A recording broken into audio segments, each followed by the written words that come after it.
Bonjour à toutes et à tous, bienvenue sur Raconte-moi un ovni. Je suis super content de vous retrouver pour vous raconter une histoire impliquant non pas un, mais de multiples témoins. Et lorsque ces derniers sont composés de multiples enfants, c'est encore plus fascinant. N'hésitez pas à partager, liker et vous abonner si vous appréciez ce genre d'histoire. Installez-vous confortablement, nous partons pour un voyage vers l'Afrique. Allez, c'est parti. Nous sommes le 16 septembre 1994 à Ruwa, une petite ville du Zimbabwe. 62 élèves de 8 à 12 ans jouent dans la cour de l'école élémentaire Ariel, tandis que les professeurs profitent de la pause pour tenir un conseil dans la salle de réunion. Les plus âgés, entre 11 et 12 ans, surveillent les plus jeunes, entre 5 et 10 ans, lorsque ces derniers s'aventurent en dehors du périmètre de l'école, attirés par des flashs de lumière et un son aigu. Ce terrain est interdit aux enfants car de dangereux animaux tels que des serpents peuvent s'y trouver. Les petits enfants de 5-7 ans sont alors très apeurés. Les plus âgés se précipitent alors pour ramener les plus jeunes en demandant la raison de cette panique. Ils découvrent alors la raison de cette effervescence. Une grosse soucoupe volante accompagnée de 4 plus petites se tiennent devant eux à environ 100 mètres.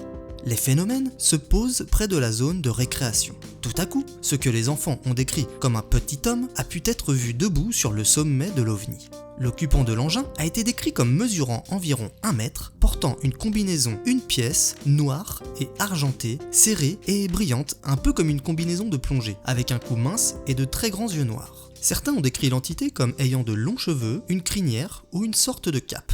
Elle a marché sur l'OVNI et s'est dirigée vers l'enfant. Alors que l'entité s'approchait des enfants, elle s'est arrêtée et a disparu en un instant. Presque au même moment, une autre créature, ou peut-être la même, est apparue derrière l'OVNI au sol, puis après un bref instant, a de nouveau disparu. Les élèves effrayés se sont précipités alors dans la salle de réunion pour avertir les adultes, tandis que les plus courageux restèrent observer l'événement. Dans la salle de réunion, les adultes pour qui les détails paraissaient fantasques ne prennent pas la peine d'aller voir ce qui se passe. On était en pleine réunion, aucun enseignant n'a aperçu quoi que ce soit. Quelques élèves ont pris des collègues à partie pour leur signaler cette étrange présence, mais nous n'y avons pas prêté attention. L'objet a décollé très rapidement et a disparu. L'événement semble avoir duré 15 minutes. Après avoir entendu l'histoire des enfants, Colin McKee, le directeur, a demandé à ces derniers de retourner dans la classe et de dessiner ce qu'ils avaient vu. Tous les dessins étaient similaires dans leur représentation de l'OVNI et de ses occupants, illustrant le même vaisseau en forme de disque et la même entité extraterrestre aux yeux en amande. Un peu plus de 2 mois après, la célèbre enquêtrice et psychothérapeute Cynthia Hind et le docteur John E. Mack, professeur de psychiatrie à Harvard et médecin de l'hôpital de Cambridge, se sont rendus sur place afin de travailler avec les enfants, les parents ainsi que les professeurs encore sous le choc de l'événement. Les témoignages perturbants qu'ils ont recueillis auprès de ces derniers sont pour le moins troublants. John posa la même question à tous les enfants, et les réponses sont indéniables. Un premier enfant expliqua que le bruit qu'il avait entendu l'avait effrayé. C'était un son qui ressemblait étrangement à une flûte, et que l'on pouvait très bien entendre et distinguer. Un autre enfant expliqua qu'un objet survolait la zone, qu'il était d'une taille imposante et entouré de plusieurs petits. Sa couleur était argentée. Une fois les ovnis atterris, des extraterrestres sortirent de ce dernier. Ils étaient, selon les propos des enfants,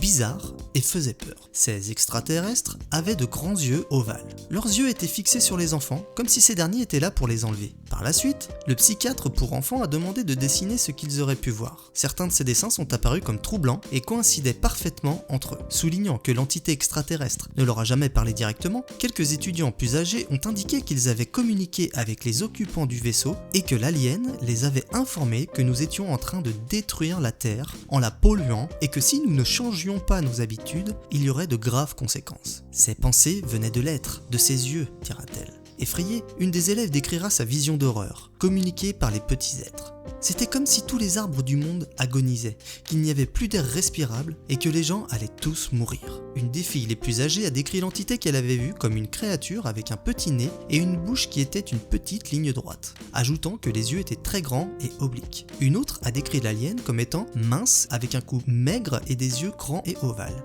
Les notions préconçues d'extraterrestres et d'ovnis ont été rapidement écartées. Beaucoup d'enfants ont admis n'avoir jamais entendu parler d'ovnis avant cet événement. Après l'enquête, le docteur John E. Mack atteste de la sincérité des témoins. Un témoin du tournage des entretiens a noté: lorsqu'ils ont été interrogés par Mack, avec toutes ses compétences professionnelles, il était évident qu'ils disaient la vérité. Leur voix, leur ton, leur langage corporel.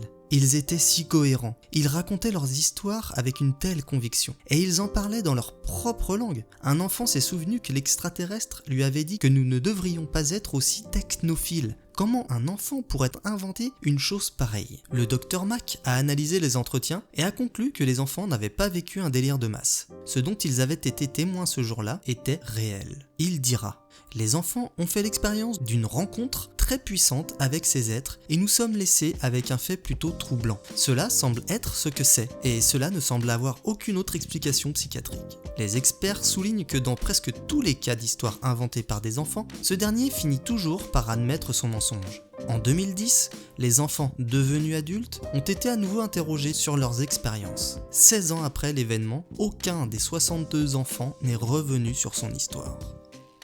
Cette histoire est impressionnante, n'est-ce pas? Je trouve ça incroyable que tant d'enfants racontent exactement la même chose et qu'aucun ne soit jamais revenu sur leur témoignage. Dans ce cas, on retrouve les descriptions d'occupants d'OVNI qu'on entend si souvent lors de témoignages de RR3, à savoir de petits êtres avec une grosse tête, des gros yeux noirs en amande et qui communiquent par télépathie.